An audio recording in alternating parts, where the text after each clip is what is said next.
Iceland, the land of fire and ice. There are not many places on Earth that offer the same level of natural diversity than Iceland. Impressive waterfalls, hot springs, 50-mile-long hikes with no civilization in sight. Iceland has something for any type of traveler.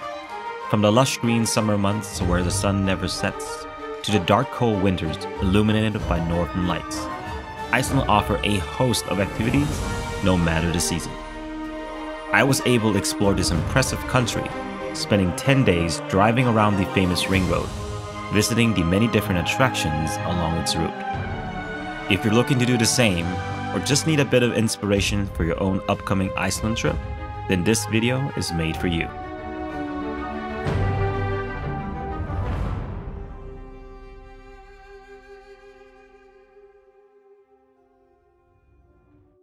Before we go on this road trip, here's a few things you need to know before arriving in Iceland. Although considered a part of Europe, Iceland is not a part of the EU. The country is, however, part of the Schengen Agreement, which means visa-free for most EU citizens. To check whether you need a visa before arriving in Iceland, visit utl.is. The country's official language is Icelandic. The country's currency is called krona, where 1,000 krona is about $8 or 7 euros. Iceland is known to be an expensive country to travel in. Prices here are around 60% higher compared to the European average, so if you're on a budget, carefully planning out your travel expenses is a good idea. So what is the best season to visit Iceland? Well, it depends. Summer is the most popular season to visit Iceland. It's also the best season for anyone interested in hiking or exploring the highlands, as many of the activities are accessible during the warmer months. However, since it's high season, expect inflated prices and tons of tourists. Alternatively, you can lower your costs and avoid the crowds by visiting during the shoulder months of spring and autumn. Prices are substantially lower due to it being off-season. However, the highlands and the major hiking trails will be unavailable during this time. Winter is the best season for northern lights. And if you're interested in exploring ice caves, as some of them are only available during the winter months. The winter may not be ideal for a ring road trip due to the unpredictable weather, but it's still possible if you really must. And most would argue that Iceland is more scenic during the warmer months, but I think that's totally subjective. The best way to see Iceland is by car, and you have three options. A regular car is the most affordable option as long as you stay at campgrounds. That means you're sleeping in the car or you're bringing your own tent. You can opt for hotels, but that's going to increase your overall cost by a large margin.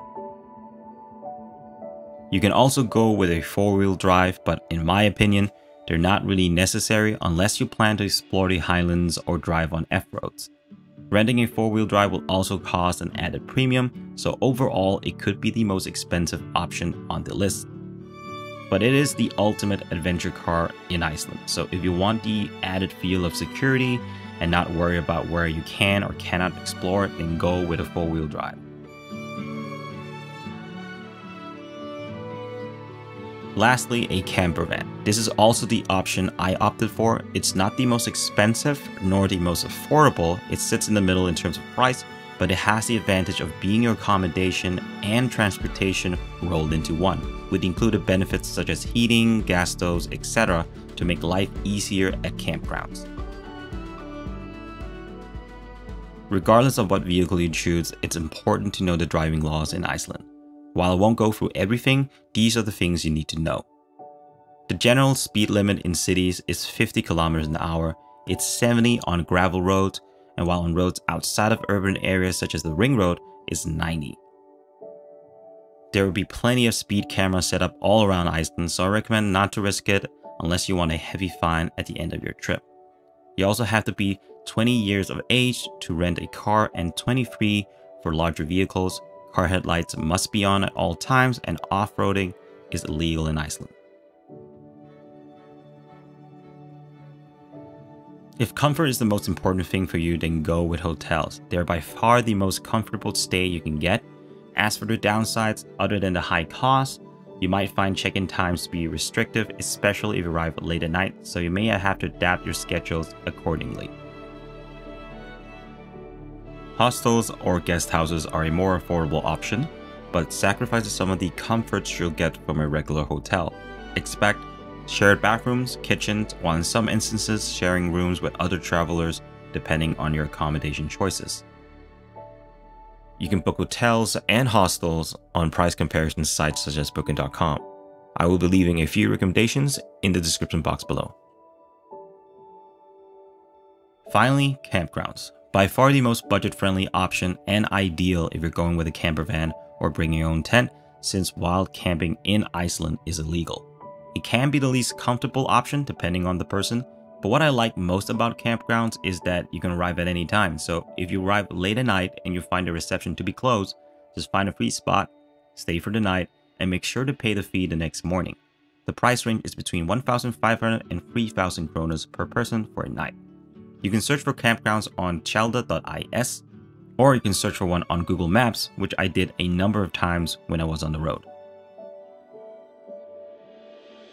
So how much did it all cost? I get a lot of budget questions when I do these type of videos, so I wanted to give you guys an idea of the total cost for such a trip. So by far the most expensive thing was the camper van, but in total I spent about $2,300 on this Iceland trip. Your cost might vary depending on the season you visit in, as well as the vehicle you plan to rent while you're in Iceland.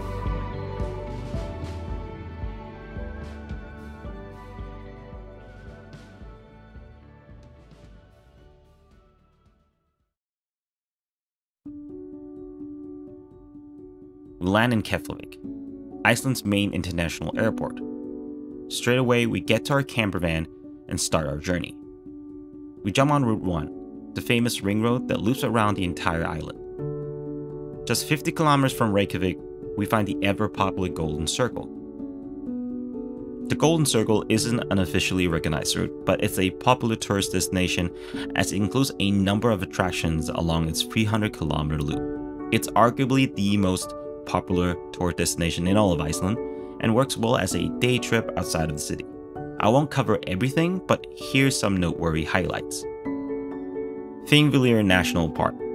Located between two tectonic plates, the park is a UNESCO World Heritage Site and perhaps the most important historical place in Iceland, as it saw the birth of the national parliament. It's a nice place to take a stroll and witness some of the unique natural landscapes of the area.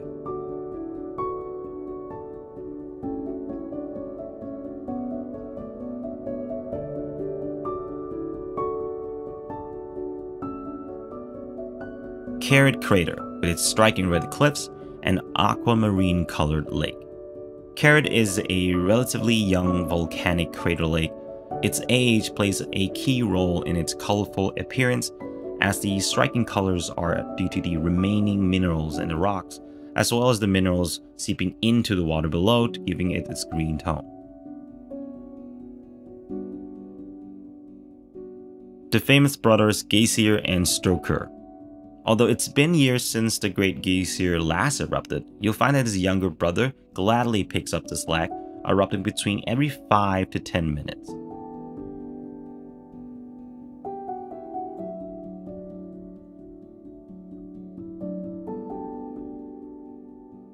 The majestic Gullfoss. Its name translates to the Golden Waterfall.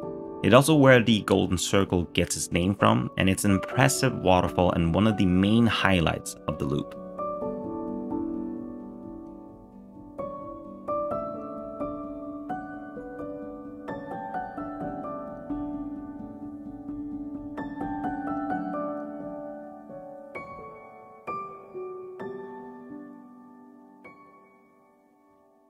Although there is a more famous hot spring in this region, my personal favorite has to be the Hrunalog hot spring. Oh, it's warm. Ooh. Oh. Not bad hot spring, and it comes with a view. This small, secluded hot spring is nestled away between hills and requires a little bit of searching to find it, but it's well worth it in the end, as it's a charming little place that's absolutely beautiful.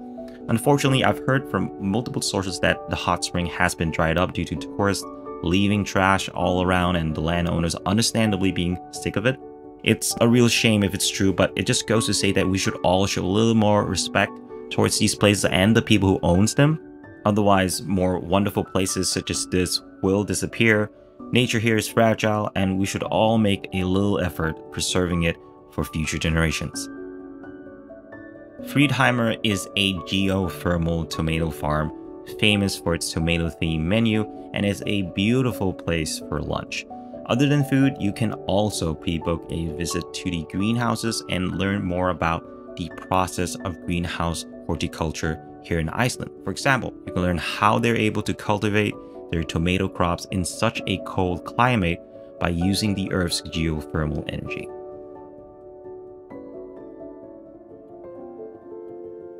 After finishing the Golden Circle, we continue towards the southern part of Iceland and find one of the most iconic waterfalls, Seljalandsfoss.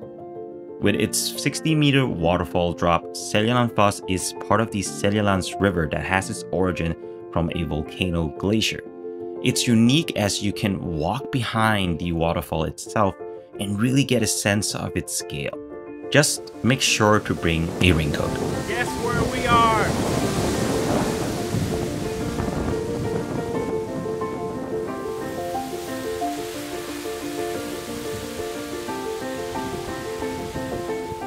There's also a nearby cave with a hidden waterfall of its own, worth paying a visit while you're here.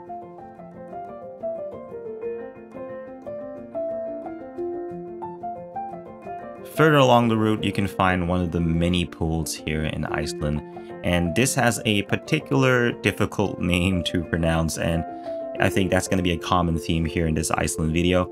It's quite a bumpy road to get to the parking area of this pool, and from there it's a relatively short 20 minutes walk to reach the pool. And to be honest, it was a rather warm pool rather than a hot pool, and it's also a bit crowded, at least when we were there, so if you want to enjoy the place for yourself, get here early. Not too far from the pool, you'll find Skogafoss, which is another famous waterfall here in Iceland. It's one of the biggest waterfalls with a width of 25 meters and a drop of 60 meters. It's said there was once a hidden Viking treasure behind the waterfall itself until it was forever lost, with only a chest ring remaining, which is on display at the Skoga Museum. Continue along the route, you'll find the Sólheimasandur plane wreck. This is where you'll find the abandoned US Navy plane which crash landed here in 1973. You have probably seen plenty of photos of this place, so I won't talk too much about it. As always, get here early to avoid the crowd, as it will take a good 20 to 30 minutes walk from the parking area to reach the plane site.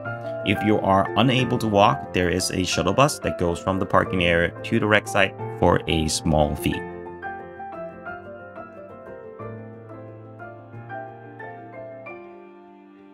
Reynisfjara is the most famous black sand beach here in Iceland. The black sand is formed by lava hitting the ocean waves and turning the lava into small volcanic rocks and stubbles, giving the beach its black color. The beach is also famous for these basalt columns formed by lava, as well as these two nearby sea stacks, which, according to Icelandic folklore, used to be trolls which were turned into stone when they were pulling ships into shore.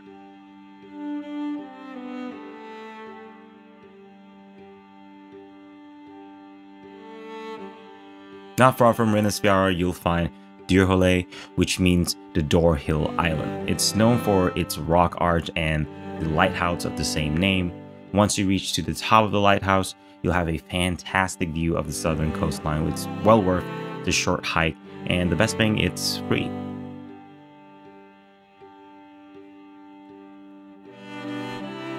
As we continue east, you'll come across this beautiful canyon with a very difficult name to pronounce, so I'm not even gonna attempt.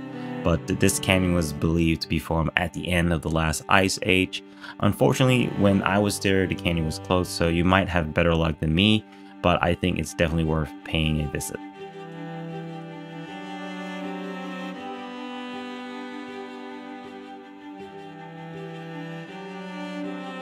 Onwards from the canyon, we reach one of my personal highlights of the trip, the Svinefjellsjökull Glacier. This glacier is what's called an outlet or tongue glacier of the much larger Vatnajökull Glacier, which is said to be Europe's largest ice cave. It's quite the surreal experience getting to see the glacier up close, and it's a place where you can really see the impact of global warming, as many of the glaciers are unfortunately shrinking, or even at least one having completely disappeared, highlighting the importance of us all contributing in the fight against global warming.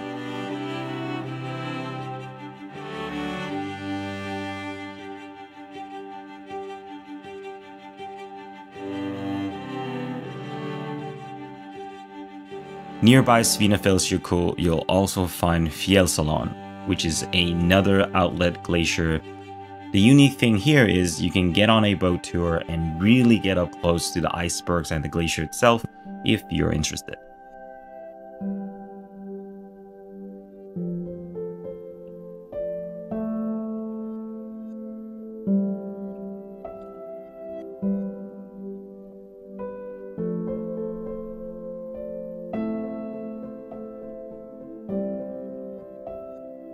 Not too far from the two glaciers, you'll find Diamond Beach.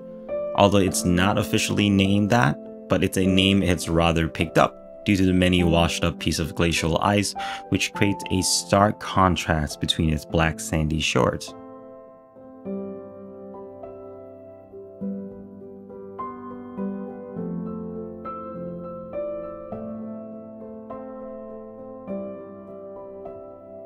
Diamond Beach also marks the end of southern Iceland. As we continue along the route, we start entering the eastern part of Iceland.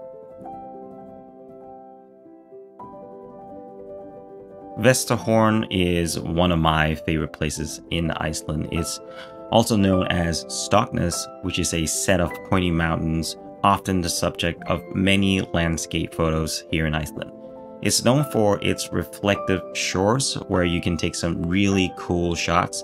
It costs a small fee to visit the place, but the fee also includes a visit to a nearby Viking village film set, which apparently was never used.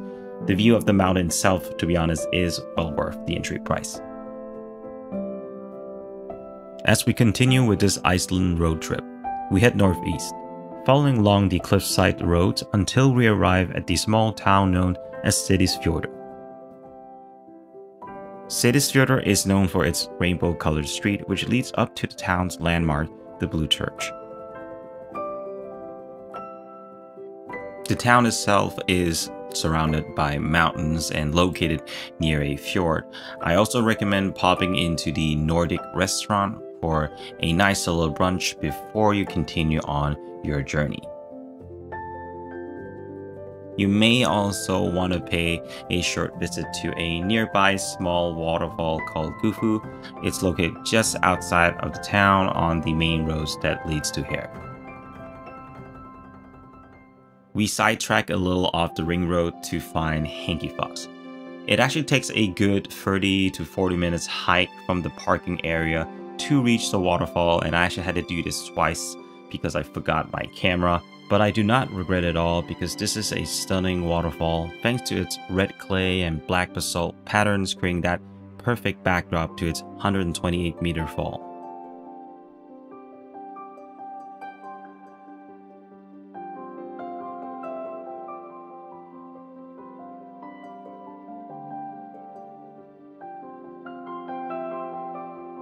As we unfortunately won't be covering the highlands in this video, a consolation would be the waterfall circle hike at Lagerfell.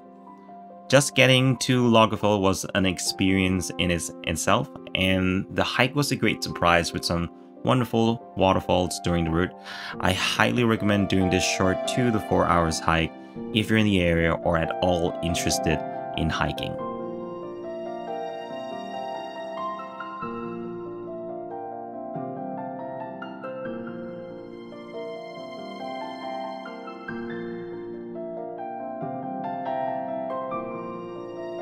As we finish up our hiking at Lagerfell, we move back towards the ring road and head into the northern part of Iceland, where we make a stop by the mighty Dettifoss.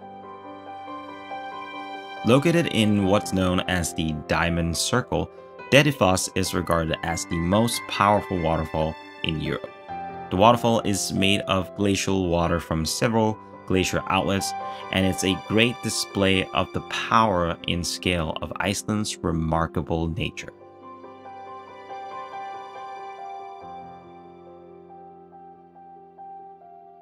As we continue back on the ring road, we arrive at the Mývatn area, which is known for several attractions. First is the geothermal area, known for its bubbling pools of mud and steaming fumaroles. The smell here is, not surprisingly, pretty bad due to the sulfur, but it's a unique location that is worth visiting at least once while you're here in Iceland.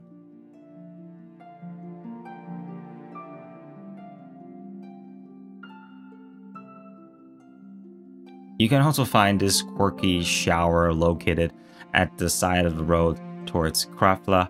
I don't know the exact purpose of this other than the water is quite warm and nice, but I wouldn't necessarily recommend taking a shower here.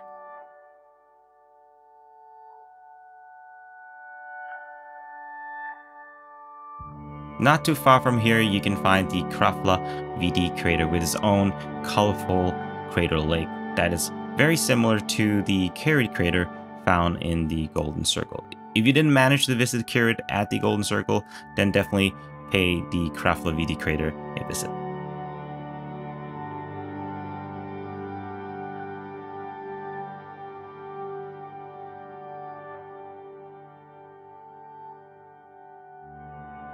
The Vírafjall crater is a 2,000-year-old crater known as a tuff ring volcano and about 1 kilometer in diameter.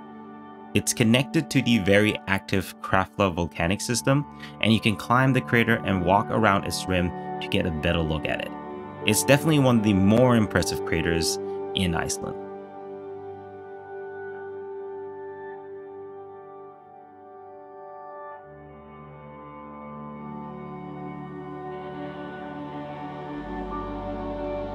There are many other attractions to visit while you're here in Mývatn, including this beautiful lava cave with its own geothermal hot spring. The cave was famously featured in the Game of Thrones, and you might be tempted to take a dip into it, but that's unfortunately strictly forbidden, so I recommend not doing that and following the rules, as the cave is on private land. As we exit the Mývatn area, our next stop is Godafoss. Godafoss has long been regarded as one of the most beautiful waterfalls in Iceland. Its name is literally the waterfall of gods. It was given the name from folklore when the country was converted to Christianity, with a prominent person throwing all of his statue of the Norse gods into the waterfall itself, hence its name, the Waterfall of Gods. The next one is yet another off the ring road side attraction, but definitely one of the more personal favorites. The Grafa Church is a small turf church and is apparently the oldest one in Iceland, with the oldest account of the church being from around the year 1240. It's sat on a picturesque backdrop of a wide open field and a mountain range. It's just a beautiful location for an equally beautiful small church. And having it all to ourselves with no tourists around made things just even better.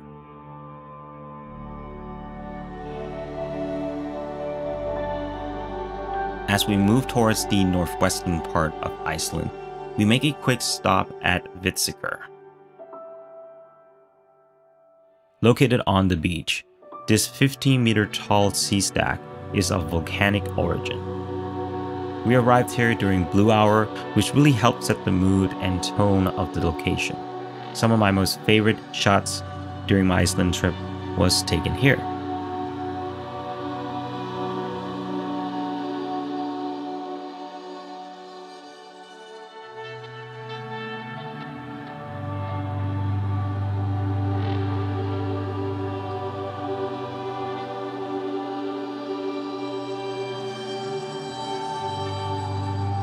As we head west, we enter a region known as the West Fjords.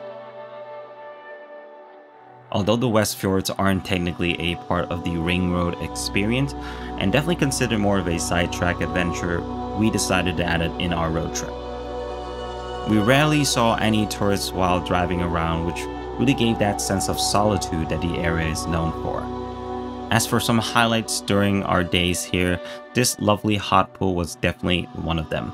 You miss it if you didn't know it was there, as it's located on the side of a gravel road. The water was scorching hot as I found it, but it was nice to have the place all to ourselves after a long day of driving.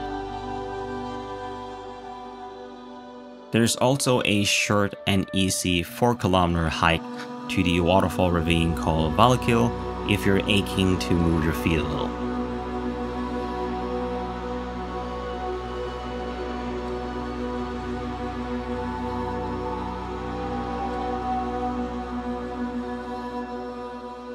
While exploring the West Fjords, you also don't want to miss Dinjani, the biggest waterfall in West Fjords and considered the jewel of the West Fjords.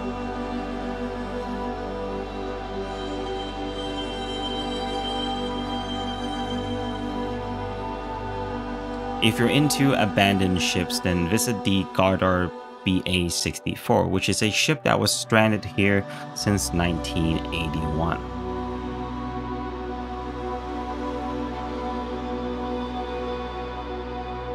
If you thought that all the beaches here in Iceland were black, then you should go pay Raudasandur Beach a visit.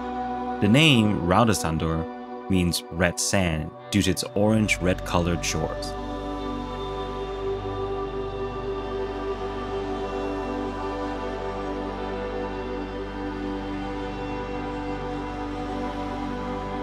There's a lot more to explore about the West Fjords, and I hope to be able to cover this area more in a future video. As we move out of the West Fjords and back on the Ring Road, we then start to enter the Snaefellsnes Peninsula. Here you can find several attractions, but the most famous one is Kirkjufell. Known as the Church Mountain, this 463-meter tall mountain is one of the most photographed places in all of Iceland, and you can see why, as this place is absolutely stunning.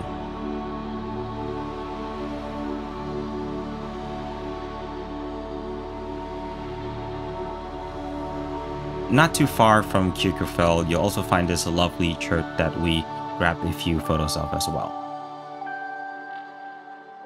There's also the Svartulov Lighthouse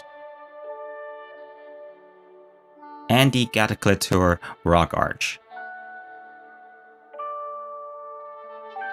There's also the Buddha Church, a small and beautiful minimalistic church.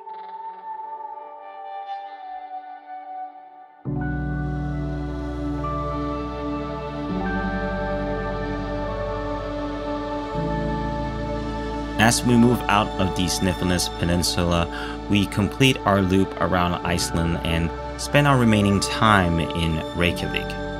And while we were here, we spent a lot of time tasting a bunch of amazing food while exploring the many sights of the city.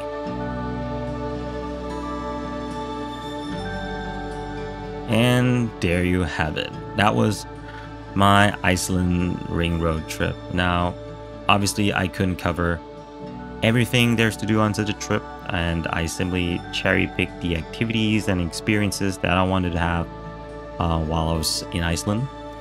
I also do want to apologize for any name butchering occurring during the video. Icelandic is tough, guys, so I do hope you cut me some slack. But I hope the video was helpful and at the very least gave you some inspiration if you're planning to do a similar trip. I do think that a Ring Road trip is by far the best way to explore and see the country if you're coming here for the first time. If you have any questions or feedback, do leave it in the comments below and I'll try to get back to them. I will also list a few additional links that you might find helpful in the description box if you're planning a trip to Iceland, that is. But yeah, as always, if you liked the video, hit the like button. It truly does make the difference for my channel, and Subscribe for more content. I will continue to post these more informative videos after my travel films. But anyways, hope you enjoyed the video, and I'll see you guys in the next one.